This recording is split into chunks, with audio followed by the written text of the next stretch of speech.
Update po tayo sa patuloy na paglakas ng Bagyong Christine na ramdam na ang epekto sa ilang probinsya sa bansa. Kausapin natin si Pag-asa Assistant Weather Services Chief Chris Perez. Magandang umaga at welcome uli sa Balitang Hali.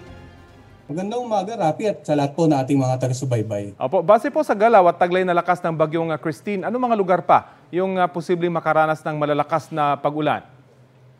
Rapi, sa ngayon nakikita natin na posibleng makaranas ng intense to torrential rains itong Catanduanes, Camarines Norte, Camarines Sur, Albay, Sorsogon at Northern Samar. Samantala, heavy to intense rains naman posibleng ngayong araw nga dito sa may bandang Masbate, Eastern Samar, Isabela at Quezon, habang moderate to heavy rains naman dito sa natitirang bahagi ng Cagayan Valley, sa Cordillera Administrative Region, sa may bandang Aurora, Nueva Ecija, Romblon, Marinduque at sa natitirang bahagi ng Visayas. So kung mapapansin natin, basically lahat, karaniwan ng mga lalawigan sa silangang bahagi ng Luzon at ilang bahagi nga ng Northern and Central Zone at maging Southern Zone at Visayas area, inasa natin na makakaranas pag-ulan ngayong araw at sa mga darating na araw, sa mga susunod pa, bukas, sa darating na Huwebes at Biyernes, sasahan po natin na mas marami pang lugar ang posibleng makaranas ng mga pag-ulan at nandyan yung banta ng mga pagbasa low-lying areas at pagguho ng lupa sa mga lugar na malapit po sa paanan ng bundok.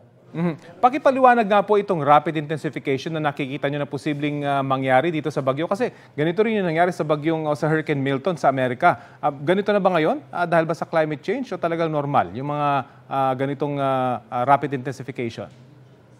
Well, Rafi, sa kaso nitong tropical storm na si Christine, bagamat hindi natin or medyo mababasa ngayon ang tsansa ng rapid intensification itong tropical storm na si Christine, Ang nakikita kasi natin, posibleng umabot lang ito sa severe tropical storm category bago maglandfall. Usually, ang experience natin dito sa Pilipinas, nagiging nagmamanifest yung rapid intensification pag biglang inabot yung typhoon category prior to landfall. Pero hindi natin nirule out yun. Ano nga ba itong rapid intensification? Karaniwan po, nagmamanifest po ito or nangyayari ito kapag mataas yung heat content ng dagat sa kapaligiran at mataas din yung tinatawag nating sea surface temperature. Yan po yung dalawang factor kung kaya madalas yung mga bagyo na nasa mga bahaging karagatan nito ay bigla ang lumalakas. At in the span of 24 hours lamang, Rafi, yung paglakas ng hangin ay umabot hanggang more than 45 kilometers per hour ang itataas kumpara sa previous na lakas nito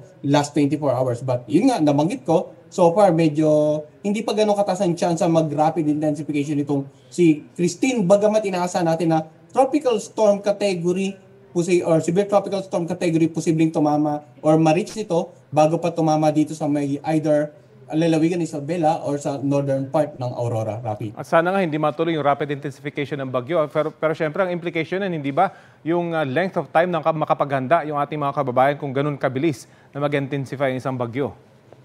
Tama, Rafi. Kaya sa ngayon pa lang, actually simula pa kahapon, ay nakipag-ugnayan na po tayo sa iba't ibang ahensya ng pamahalaan, OCD, NDRRMC, para mabisuhan din yung mga regional at local offices nila na maghanda. Lalong-lalo nga itong mga lalawigan sa silangang bahagi ng Luzon. And generally speaking, dapat maging handa lahat ng mga kababayan natin dito sa Luzon at Visayas area para po sa mga posibleng epekto ng bagyong si Christine, sapagkat hindi lang naman yung tatamaan ng sentro nito ang makakaranas ng mga hagupit nito. Napakalawak ng bagyong si Christine to the point na mayroon tayong mga posibleng warning signal na umabot hanggang Southern Luzon area sa mga darating pang araw. Sa ngayon, dahil adjusted nito sa may bandang Bicol region, meron tayong warning signal. Pero kapag tumawid dito ng bandang Northern Luzon area, yung tinatayang sentro nito, meron pa rin mga warning signal na posibleng umabot sa Southern Luzon area, including Metro Manila, Rafi. Wow, so mula Northern hanggang Southern Luzon. Nakataas na po yung signal number 2 sa Catanduanes. Saan pa may mga warning signal sa ngayon? Tama, Rafi. Meron tayong warning signal number 2 sa Catanduanes. Samantala, warning signal number 1 naman sa Ilocos Norte at Ilocos Sur, sa La Union, sa Pangasinan, sa Apayao, Kalinga, Mountain Province, sa Abra, sa Ifugao, sa Benguet. Warning signal number 1 din sa Cagayan kasama ng Babuyan Island, sa lalawigan Isabela, Quirino, Nueva Vizcaya, Aurora, Nueva Ecija. Warning signal number 1 sa Tarlac, Zambales, Bataan, Pampanga, Bulacan. Dito sa Metro Manila may katataas lang po tayong warning signal number 1 ngayong araw.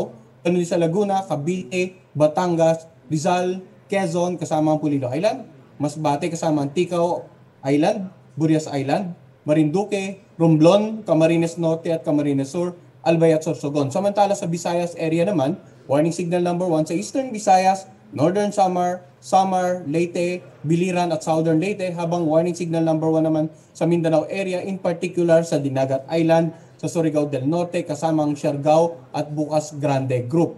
Ngayon, Rafi, baka magtaka yung mga kababayan natin. Warning signal number 1 sa Metro Manila, pero cloud, maulap lang tayo, wala pang mapag-ulan, no? This is the first time na nagtaas tayo ng warning signal, and usually, ito po yung tinatawag nating lead time. Hindi agad-agad mararanasan dito sa Metro Manila, pero sa ilang bahagi po ng ating bansa, particular na sa mga lalawigan sa eastern section nga ng Central at Southern Luzon, ay ramdam na itong epekto ng bagyong si Christine. Kaya dapat magantabay mga kababayan natin sa 6-hourly update natin at patuloy na makipag-ugnayan sa kanilang local government at saka local DRR officials para sa mga disaster preparedness and mitigation measures. Rafi. Yun po ang pinakamahalaga, patuloy na tumutok sa mga balita patungkol sa bagyong ito. Maraming salamat sa oras na binahagi niyo po sa Balitang Hali.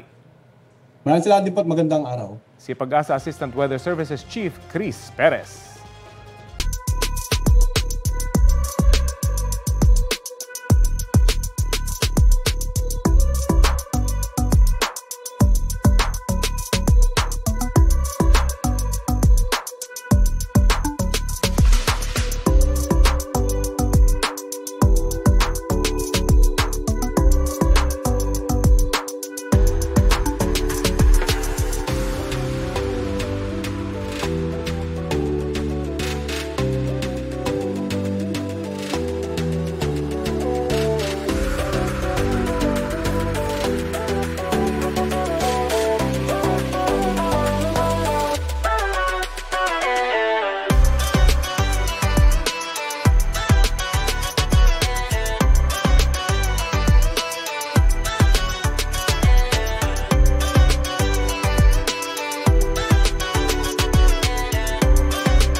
Kapuso, alamin ang maiinit na balita. Bisitahin at mag-subscribe sa GMA Integrated News sa YouTube. Sa mga kapuso abroad, samahan nyo kami sa GMA Pinoy TV at sa www.gmanews.tv.